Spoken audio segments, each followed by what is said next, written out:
It was just a little after midday, not that anyone would know it. The smoke from the factory Funtime facility was already so thick it obscured the sun. Though the jagged smokestacks were monstrously high, enough of the fumes still wafted low enough to make breathing uncomfortable. Both Fuller and Veronica held neckerchiefs to their mouths, though Manny refrained from doing so, as to avoid drawing attention to the fact that his mouth was on the wrong end of his face. I can't believe this used to be the Crossroads Nexus, Veronica lamented as she gazed upon the sprawling grid of rusted iron before us.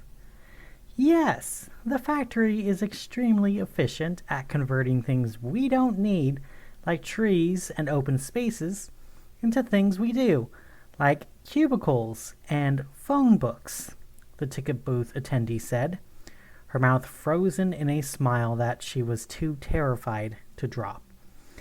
Any discounts for senior citizens? Even ones that don't look it and can't actually prove it because they burned all their legitimate IDs when they went off the grid? Fuller asked, only for Manny to elbow him in the ribs immediately after. Admission is 1 copper shilling per guest. No exceptions, the woman replied. A shilling is 1/66th of a troy pound, correct? Manny asked as he set 3 copper coins on the counter. The attendant swept them behind the counter, where they landed with a clink, suggesting there were already quite a pile of coins. Thank you. You may now enjoy the factory Funtime facility, she said as she handed them 3 Admit 1 tickets, printed on heavily yellowed cardstock. Please be sure to follow the directions of the factory Funtime facility's Funtime facilitators to ensure your experience is optimally fun. She gestured to the poster next to her, depicting a humanoid wearing a rusty, happy face mask and a leather duster coat with a hood and a mantle. The being had a belt which held a number of crude and oddly orthodontic-looking metal tools and carried a stick with a winged hourglass topper in its 3-clawed hand. Next, please. Copper's not even worth $1.50 a pound, Herman remarked as the trio moved towards the Carnish Gate. They're barely charging 2 cents a head. Well, they're spread out across the multiverse. Maybe they sell it somewhere. It's really rare, Veronica suggested. Or admission fees aren't actually how this place plans on making a profit, Manny said. Don't let your guards down. With the sun blocked out so completely, the only real sources of light were naked gas flames burning out of 10-foot-tall street poles. Through the dim haze, only the largest of the Funtime facility's attractions were immediately apparent. There was, of course, a roller coaster, a rickety, rusted thing that sagged and groaned as the carts rolled along it.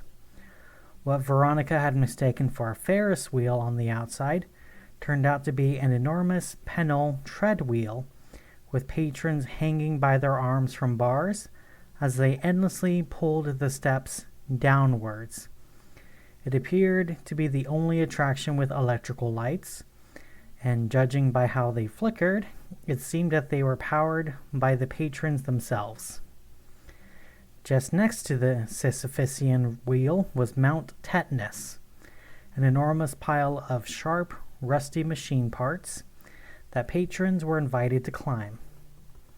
Okay, that thing's clearly just garbage that was here before they turned this into a theme park, Veronica remarked. She took out her camera and discreetly took a few photos of each of the more dangerously dilapidated attractions. The factory trying to change their image from Dickens to Disney is more disquieting than anything we've got back home. This place isn't disquieting. It's just downright dismal, Fuller remarked confidently. You can't just outright torture your workers and swindle your customers and expect to get away with it. You've got to put a bit of shine on it first. Where are the brightly colored stalls? The lulling music? The saccharine sweets? The dazzling lights? The honey-voiced barkers more tempting than a whore on the Sabbath? Look at that, they're even serving gruel, Manny said with a nod to a nearby stall. The sign above it advertised, "Sweet, nourishing gruel. Funtime formula. 1 teaspoon of raw sugar per pot. The rotten teeth are worth the ephemeral moment of pleasure." The being manning the stall was a slender, faceless thing, dressed in a bow tie, apron, and paper hat, stirring the large pot with one hand. "Isn't that one of those things MCD uses as lawyers?" Veronica asked. "Eidolonic collectives. Yeah." Manny nodded. "The factory uses one collective for security and another one for kitchen work." "Kitchen work?" "You can't trust humans around food. They'd sneak some," Manny shrugged. A costumed mascot, which appeared to be a cartoon hot dog, painted black to more closely resemble a smokestack, wearily danced in front of them. It shuffled back and forth without any real enthusiasm, began to stumble, and then collapsed on the ground. "Bleeding nail, not another one," a Funtime facilitator cursed as it ran to the mascot and undid the back zipper, pulling out a severely dehydrated man with a face covered in vomit. "These lazy sods think just because they're off the assembly line it means they can slack off. If you can work 16 hours in the boiler room, then you can work 16 hours in a mascot costume. Number 416, you're up." Another half-starved looking man, ran up and crawled into the smokestack suit. As soon as he was zipped up, he started dancing for the crowds. "Did you get a picture of that?" Manny whispered to Veronica, who nodded in the affirmative. "I'm surprised at how many people there are here. Why would anyone stick around such a smog-saturated death trap?" "It's a big multiverse, Veronica. Somewhere out there, there's a peaceful, pristine Arcadia of a world that considers pollution and industrial working hazards exotic and will pay to see them," Fuller claimed. "Trust me, when you're a wanderer, you can always find a demographic for whatever you're selling." Squinting through the haze, Fuller spotted what looked like an administrative building on the far side of the park. Standing in an office building on the top floor was a silhouetted figure that Fuller couldn't help but find eerily familiar. "I think we should split up for a bit. You two keep looking around. I'm going to see if I can find someone I might be able to milk some info out of," he said. "Boss, are you sure that's a good idea?" Manning asked. "Asking questions is likely to get us noticed by someone." "Don't you worry your pretty little upside-down head about it. If anything goes squirrely, I've always got an ace up my sleeve," Fuller replied as he marched confidently into the smog. "Lead balloons, complimentary lead balloons, air not included," a facilitator hollered as it threw limp bags of lead foil at Veronica and Manny. "Stop standing around. Standing isn't fun. Go on a ride or something. I don't know." Which one would you recommend?" Veronica asked. "Oh, bloody hell. How about you tag along with me as I do my rounds, and I'll point them out to you," the facilitator offered. "That's very kind of you," Veronica curtsied. "I'm Vanessa, by the way, and this is Barnabas. What's your name?" "Dr. Hasselflax," the facilitator replied. "You're a doctor?" "As long as you count the degrees the factory gives out. This way." It turned to walk down the midway, hurling balloons at passerbys. "Lead balloons, sweet as sugar, so they're great for kids. Use them in wine, cosmetics, plumbing, paint, gasoline, anything your kids are going to be licking." "You know, one of these days, you just might accidentally guess my real name and unleash all kinds of hell," the man with the upside-down face is whispered to Veronica. Also, Vanessa? I've been mistakenly called Vanessa before, so I at least look like a Vanessa, Veronica whispered back. All right, here's a ride for you. The Iron Labyrinth. The only three-dimensional maze in, I don't actually know, but they're not common, Hasselflax said. They stood before what looked like to be a M.C. Escher array of industrial staircases, welded together at odd angles, with panicked patrons running along them with little regard to gravity. Please, let us out. It's been hours. We can't find the exit, a patron on the inside pleaded. I can't let you out. It's a maze, you idiot, Hasselflax retorted, banging the stairs with one of the surgical implements from its belt.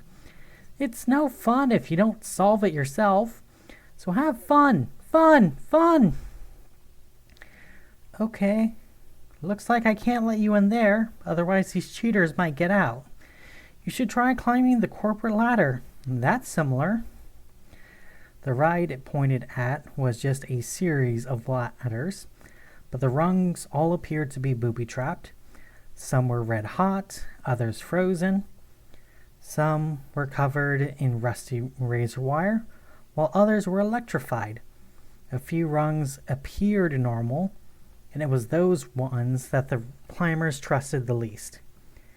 It has a glass ceiling, Veronica remarked.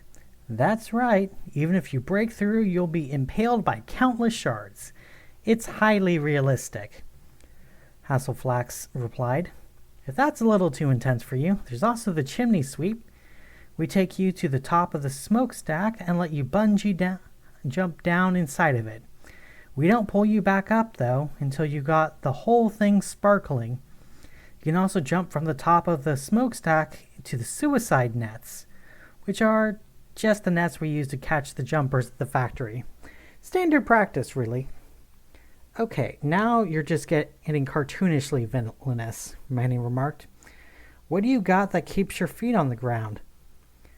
There are paddle boats out on Lake Refuse, Hasselflax said, pointing to a pond of rust-red water with copious amounts of garbage floating around. Several steel swan boats were drifting upon the pond, but all of their passengers appeared to have passed out from the fumes. But then, of course, HR is a madhouse all on its own. You know what I'm talking about? Before Veronica or Manny could respond, Hasselflax's walkie-talkie crackled to life. This is a memo to all factory Funtime facilitators. The factory farm exhibit is closed until further notice.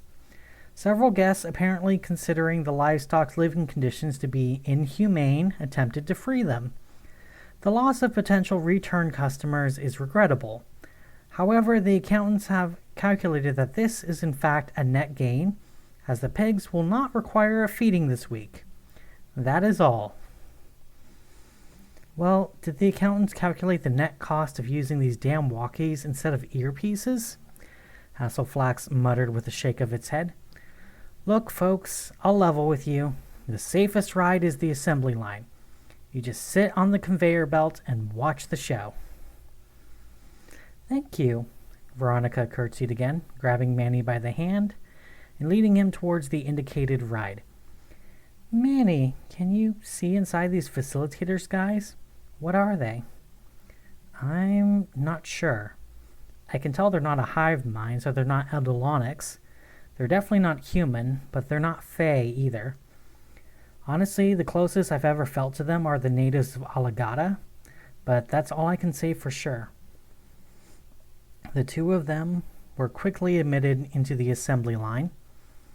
It seemed ordinary enough at first, just a series of carts, moved around by a conveyor belt. Once their harnesses were in place, they were rolled inside the derelict building. The interior looked like it had been a packaging warehouse of some kind in the past, and the mechatronic robots that had once lined the conveyor belt had been crudely and cheaply modified into grotesque animatronics. They were elongated and mangled and randomly jolted to and fro.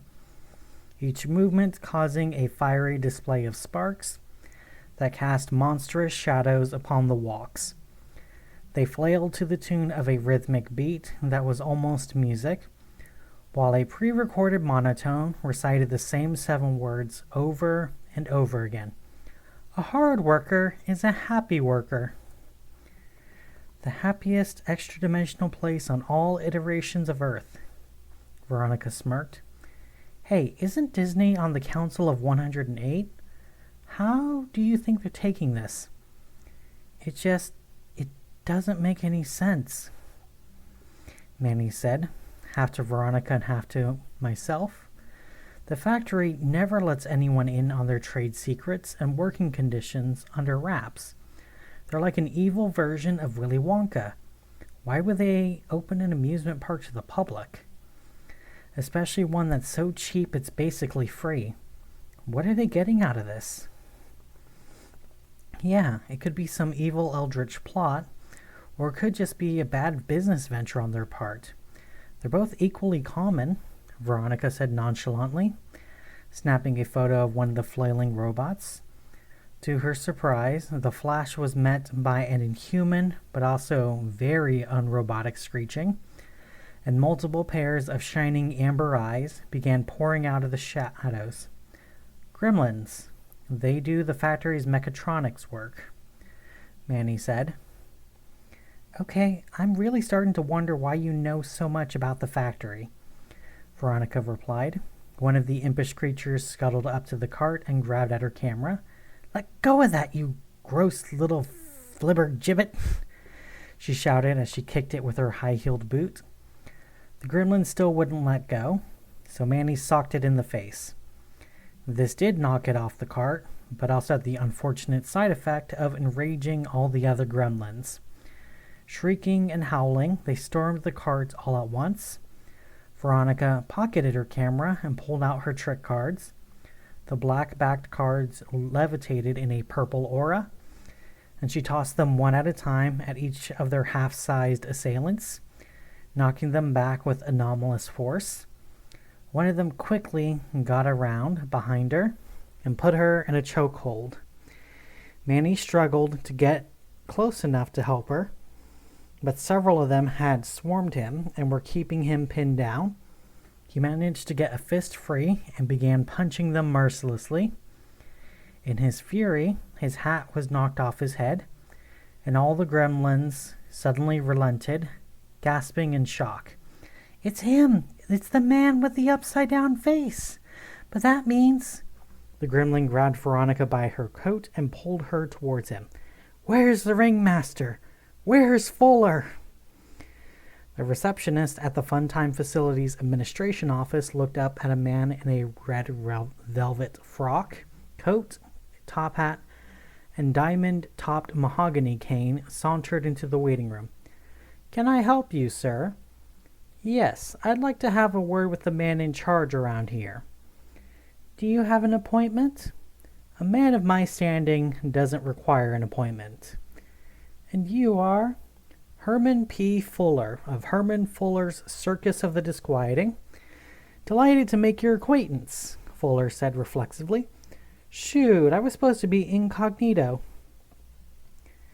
Of course, Mr. Fuller. My apologies. You're right. You don't require an appointment. The elevator right there will take you to management's office. Just press the top button. Much obliged, mon cher. Herman nodded. He waltzed into the waiting elevator and pushed the top button with his cane. As the elevator rose with an unexpected ease, Fuller's eyes drifted towards the name beside the glowing button he had just pressed. Facility Manager Aloysius Fuller. Ah, crap on a corn dog.